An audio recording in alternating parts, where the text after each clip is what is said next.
Hello. Welcome to the Bionicle Inspiration series. This week we have an extra special surprise. I always like to spotlight little community collabs and different things that happen across the community, and we have one that's hot off the press. It's just been released. It's brand new and looking good. It is a Vaki collab by a bunch of good old fellows who've come together to revamp all of the Vaki, which I don't think I've done a Vaki episode, so not only is it its own sort of unique theme that we've not had before, it's also just a cool collab. So we're going to take a look at all of these mocks today. There'll be links in the description, and if you want to check out some of the other stuff these builders have done, that's the place to go. But for now, we're going to stay right here and take a look at all of these mocks. So I want to quickly talk about just a little sort of brief overview of what the idea with this collab was. So just sort of reading off the little care package they sent me, because I did get some early access to this. Thank you for that, so I could get this out as they post it. They said the main goal with this sort of revamp collab was to make everyone's Vakis unique and different from each other, since the ones from the original sets and things, they kind of had that sort of, I guess you could say, flaw, where all of them were kind of just recolors with different weapons. So they wanted to really give them really unique designs that suited each other's building styles and kind of based it off, whatever they wanted, I suppose, but also just to kind of set themselves apart, I suppose, which is a cool idea, because I think that's what's exciting about collabs, is there's a bunch of different people coming together to use all the different experiences, building styles, techniques, whatever, and just add a bit of their own sort of personal touch to things. So, it's cool, and there's no reason you yourself can't do a little community collab with some like-minded people, whether they're good friends of yours or people you've sort of only briefly spoken to. No reason you can't reach out to someone, send them a message and say, hey, do you want to do a collab? Because that's a bit of fun community spirit, isn't it? Anyway, let's begin with the very, very first mock today. This is by Peter Shaker. Did I say it correctly? Maybe. And this is Borodak. Now, when I was a kid, I never learnt the names of the Vaki. I just went, this is the blue one. Which is rare for me, because I tended to learn all the names of the Bionicle characters, but for some reason, some of the villains, I tended not to learn the names so much. I apologize. It's just the way it is. This is probably the first time I've said that word aloud. So if I say any of these Vaki's names incorrectly, I apologize. I am but one humble man, not good at pronouncing Bionicle names, because some of them are difficult to say. But the blue Vaki is what we're going to be talking about right now. So I enjoy this one a lot. It's a very different style for it. In the sort of care package that these wonderful builders sent me, they said that the original inspiration for this is they really wanted to make them sort of like beefier and like tanky in design. So a bit of a beefcake, a bit more sort of heavy set, which is cool. It's a great idea. They also sort of mentioned the idea that as they were building it, they kind of came up with this sort of cool concept with the weapons of using the Naira Ghost Blasters and Motoro Anaika's Anaika weapon piece. And that's a lovely little combo. The way they sort of flow one into the other there looks fantastic. And it's also nice to see the weapons actually glowing in these images. There's parts of these images that seem a little kind of like computer generated. I don't quite know what that is. Maybe there's just some filter over the images or something, but I honestly don't know. But regardless, it's nice to see those weapons actually glowing, because, well, they do glow. There's no reason you can't use that to your advantage and photograph it as they're glowing, because they're really, really cool weapons. I remember really enjoying those Anaika weapons as a kid and pressing them and playing with them and stuff. So yeah, good idea to use that to your advantage there, and just such a cool looking weapon that I think fits the character very nicely. He also mentioned that as he was building, one of the other builders in this collab, Ezreal, said, hey, why don't you put like a shark tail on this character? And at first, Peter was like, I don't know about that. But he tried it, and he's like, oh, actually, hey, this works really, really well. And it's cool, because suddenly now this character has a much more sort of like aquatic aesthetic. Even the head design, which is a very different take on the original Vaki head design, and I love it. Using that like Huna there and flipping it on its side and using the sort of natural gap in the piece to form the eye. It's a great design. But it sort of has like a fin at the top, like you might see on a shark. And then now it has that shark tail as well. It's cool. It looks a lot more like some sort of, aquatic creature that's come out of the waters and is now sort of patrolling the lands and stuff. And that's kind of added even further with the really awesome, like, kind of, I guess, like oxygen tank that's on the back there. There's sort of that like tubing and that sort of intricate, not really intricate, it's just sort of 2 or 3 pieces, but the sort of like oxygen tank on the back there. So kind of, you get the sense that, hey, he probably can't breathe on the land, so he needs like water or something to keep him sustained. I don't know what's in there, but it's a fun little design. So I love the idea of doing that, kind of adding more of a sort of like elemental touch to this character, or sort of maybe sort of slightly altering the backstory and just sort of giving it a bit more of a unique flair. I know, it's really unique and really cool. This is a great take on the character, that's for sure. On to the next Vaki now. This is by Ron Folkers, and this is Kirak. This probably might be my favorite. I really do enjoy this one here. Some of these images also look really, really cool, where there's sort of like this cool like ice effect, as if he's sort of like stabbing his little pincer foot thing into the ground and causing ice to sort of flare out like that. Or another shot here where there's sort of a bit of blood and it looks like he's taken someone down, and that's just a cool looking effect. So, you know, hey, it may not be a permanent addition. When it's displayed on the shelf, he might not put those effects up there with it. But hey, if you're going to photograph it, you may as well put a little bit of flair like this into the photos, because it does look pretty cool. So love that little addition there. It's very, very nice. On the subject of blood on the weapons there, it's cool to see those Kopaka G2 blade pieces that also kind of converted into the shield. They had multiple uses in the set. They were really, really cool pieces. And they look lovely here. They work surprisingly well for Vaki weapons, because I guess the original Vaki weapons were all quite sort of like long and elongated in that sense, and these are as well. So it's nice to see a very sort of like similarly sort of shaped piece work just as well for representing a Vaki weapon in this revamp here. It's really, really cool. I think they're kind of like the little sort of cherry on top with this mock here. They really, really complement it nicely. There is a bit more of a sort of like thin design to them, and the rest of the mock has that as well. Like some of the limbs are quite sort of like spindly. It gives it a more sort of unarmored aesthetic, which I think works really well. You get the sense he's probably really agile and kind of move about, and he's even maybe a little bit more sort of like Demogorgon in terms of like the proportions and the sort of like skinny nature of it. Like some horror monsters are often quite like skinny, which I don't know, there's something about that can be quite creepy to a degree. So there's a very sort of like dangerous, sort of like unsettling look to this character to a degree, which I enjoy. So I think the choice of that weapon, the choice of the sort of like thinner limbs and things there, all work in tandem to create a more sort of dangerous look, which he said he was aiming for here in the little description that they provided there as well. So that's pretty cool. I also enjoy the head design a lot. Really, really like it. The fact he's used the Paraka Prydak foot piece as the head there works really nicely. It's a great way of sort of emulating the original head design, but just sort of spicing it up a little bit. It's really cool. And the pincers as well, really, really nice use of those parts. And I love too the inclusion of the tubing and how it sort of feeds back into this weird sort of like battery pack. I don't know what you'd call that, but it's cool because it uses some of those Robo Rider wheel pieces there, which is just a nice use of those pieces. It kind of flows in with the color scheme of this mock very, very nicely, and just looks cool. Looks really cool. So, love your work here, good sir. Very well done. Up next, we have a mock by Okesusu, and this is Nurak.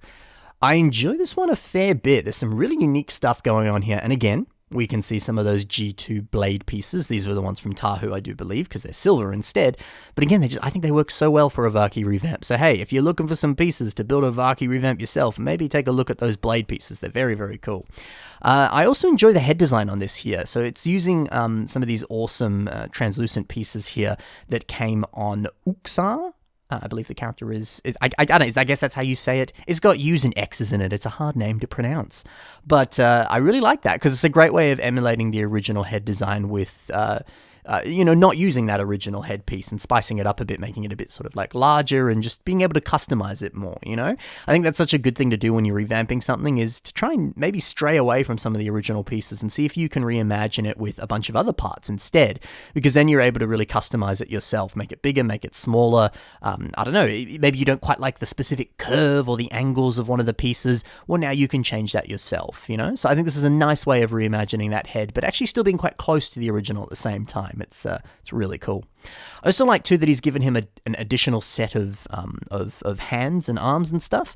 They're a little bit more sort of like small and scary looking, but I love how they're made. They're made using some black minifigure skeleton torso pieces. So there's something about it that looks even more grotesque, horrific, just scary. It's cool. It's a really, really nice design there. So yeah, I love that. There's something about this is just a little more kind of like, almost like dinosaur or dragon or like lizard-like, I suppose. And I really dig it. It works really, really nicely.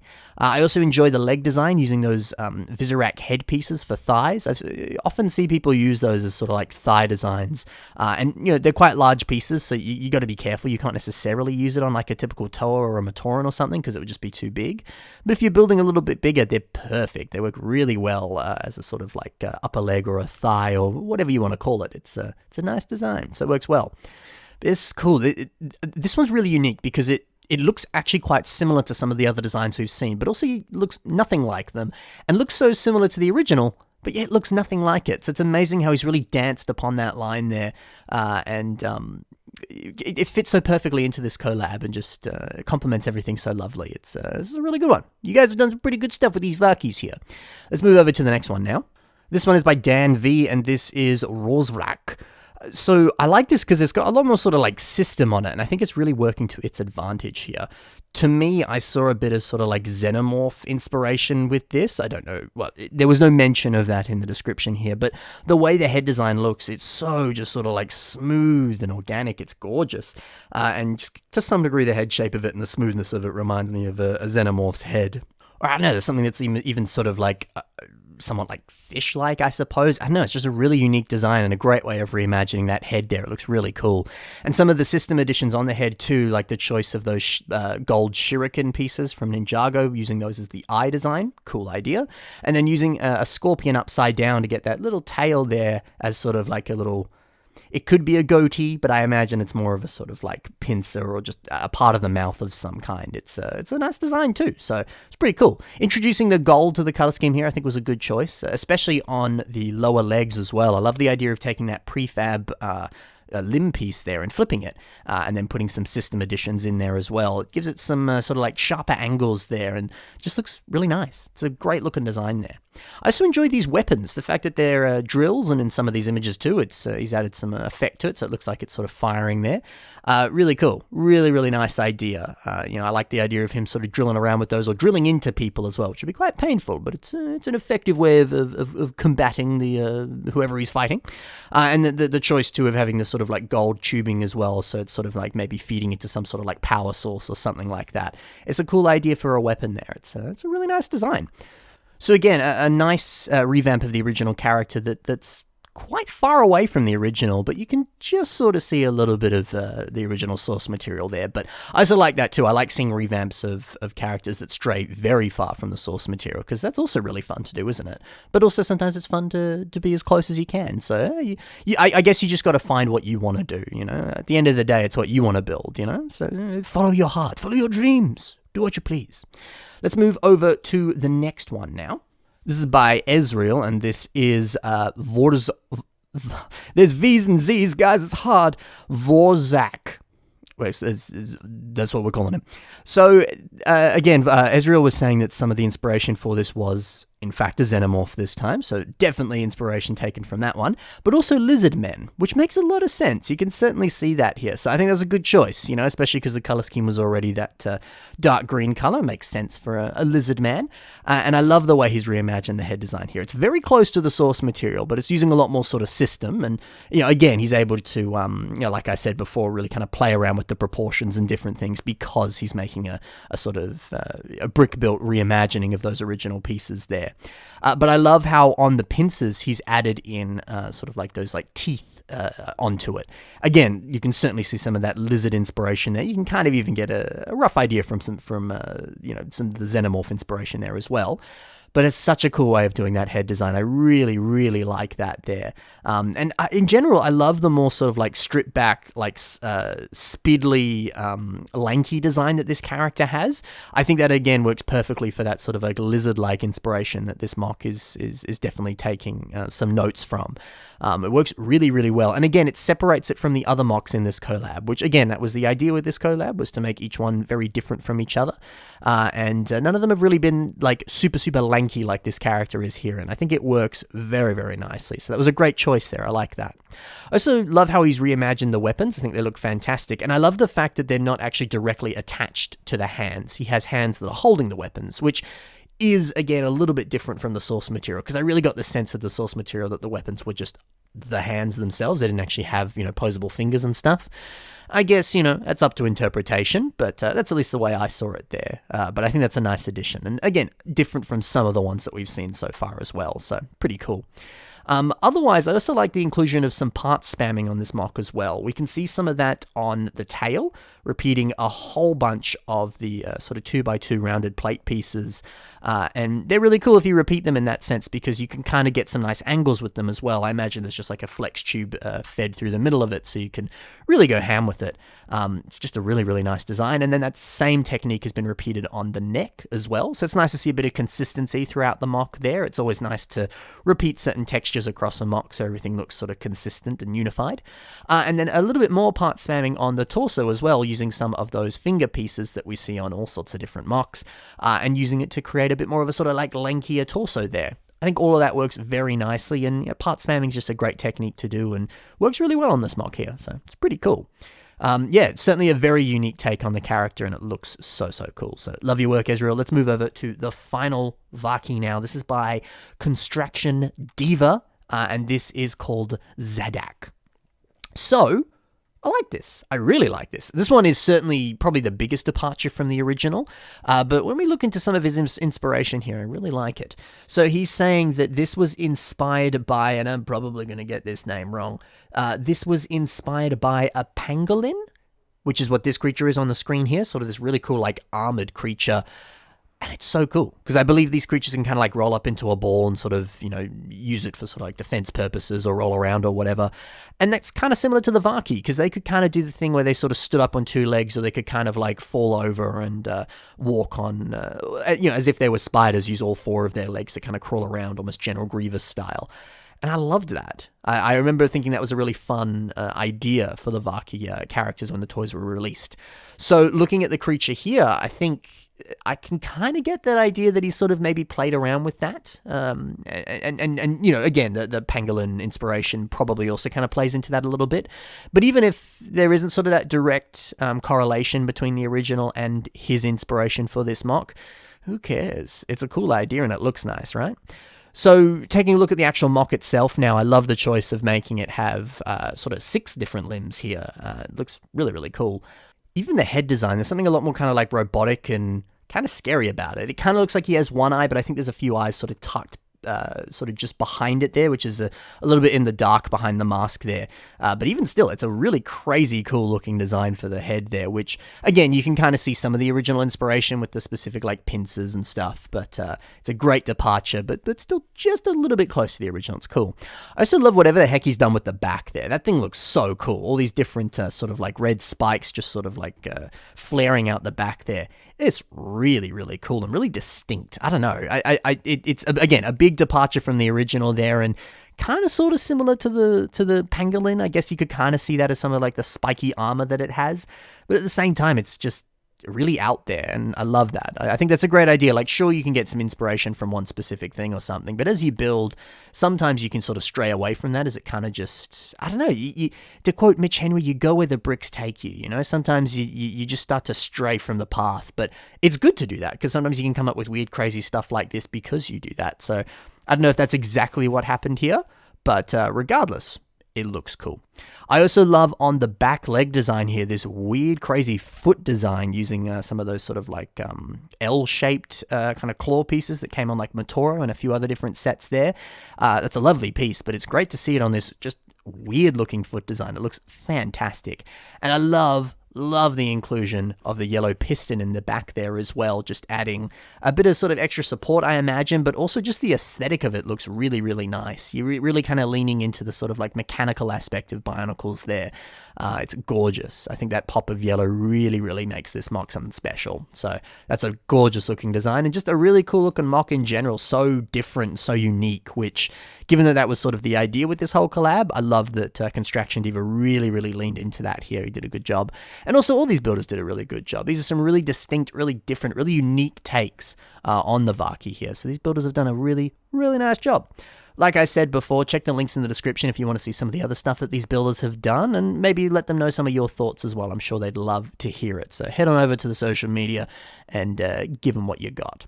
Additionally, in the description below is links to some of my own social media. So if you want to check out some of the things that I've got going on, I'm Ben Cossey on all forms of social media. So you can check me out there if you so please. Additionally, in the description is the submission email. So if you have a collab coming up, or a collab that's happened in the past, or you just have some mocks that you want to see on the show one day, you can submit them to the submission email that's on your screen right now. There's no sort of like specific rules or anything that you have to like keep in mind if you're submitting, but just send me a picture, link, any sort of information you think is important, whatever, and one day I'll feature it on the show when I can. Additionally, if you're interested in supporting me on Patreon for as little as $1 a month, you can get some bonus content like weekly podcasts, Q&A videos, access to my private Discord server where you can have some nice chats with me and a little close-knit community there, and just have a good time with some other bonus material and all sorts of fun stuff. So if that's something you're interested in doing, there's no obligation to do so if you don't want to, but if you're interested in that, definitely take a look at it. And also, in the description below and on your screen right now is my P.O. Box. So if you are interested in sending anything my way, you can do so through the P.O. Box, which I'll read it out for you right now. P.O. Box 1297, Canning Bridge, Applecross, WA 61553, Australia. So again, no obligation to do so. People were interested in it. That's why I made it. So if you're one of those people, you can send some stuff my way. But you don't have to if you don't want to. Thank you very much for listening. I hope you very much enjoyed. Happy building, and bye for now.